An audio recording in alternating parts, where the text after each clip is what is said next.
I'm Amy Cherry. This local news is a service of Flagler County's Toyota dealer, Beaver Toyota, here to wow ya. A 3-year investigation wraps up into a reported stolen vehicle, which really was insurance fraud. Flagler County Sheriff Rick Staley tells us more about the crime. The vehicle was recovered in Putnam County, where it had been sunk by the insured to make a false insurance claim. Deputies say they found Sean Barnes' 2015 Fiat with a large rock inside it to help it sink. They believe drugs may have played a role in the decision to dump the vehicle.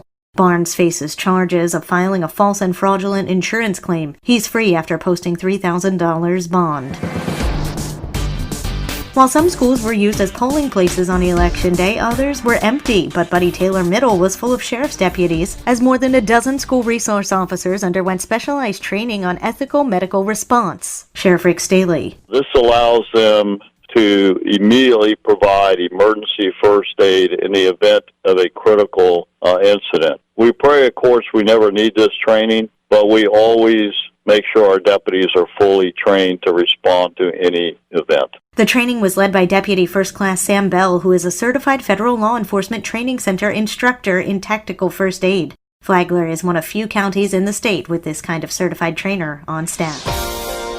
Flagler County residents will again have an opportunity to get a break on overdue court fines. John Arking has the details. Operation Green Light is run through the office of the Flagler County Clerk of the Circuit Court and Comptroller. It will give those who have overdue traffic tickets or court fines and fees a discount of at least 40% for 2 weeks. Court Clerk and Comptroller Tom Bexley. We will be doing this from November 9th to November 20th. That's a 2-week period. It's going to be just during the week.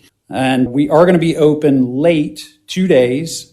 That'll be Tuesday, November 10th, and Thursday, November 19th. Payments must be paid in person at the courthouse, and I assure you we're observing the same level of care and caution when it comes to keeping people safe. So feel free to come in. Like I say, you must pay them in person, but if you can't get there because you have conflicts with childcare or work or something like that, we do offer some late night hours, and someone can come in on your behalf and pay it. While late fees will not be waived, anyone paying tickets, fines, and fees within that time period will be spared the cost of collection surcharges. Those who are uncertain about whether or not they owe money to the Flagler Clerk of the Circuit Court can do a name search on the website flaglerclerk.com. From the WNZF Newsroom, I'm John Arking.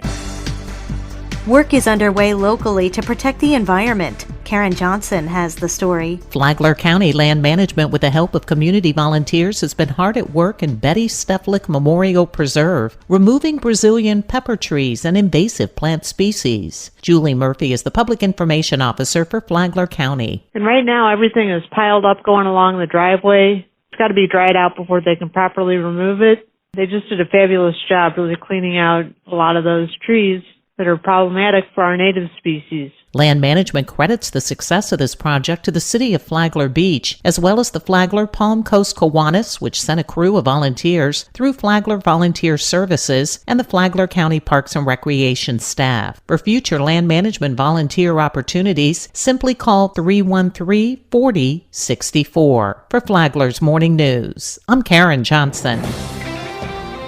What could a sea turtle do with more than $8,300? Well, not much, really. It's a turtle.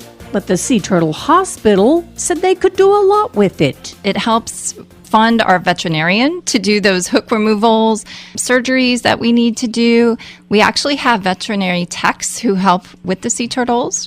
We do rely on volunteers as well.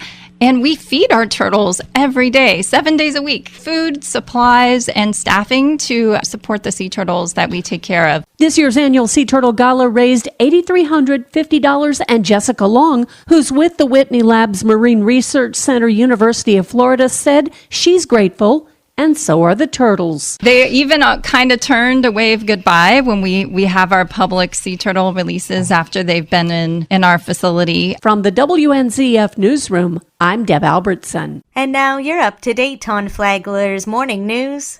I'm Amy Cherry.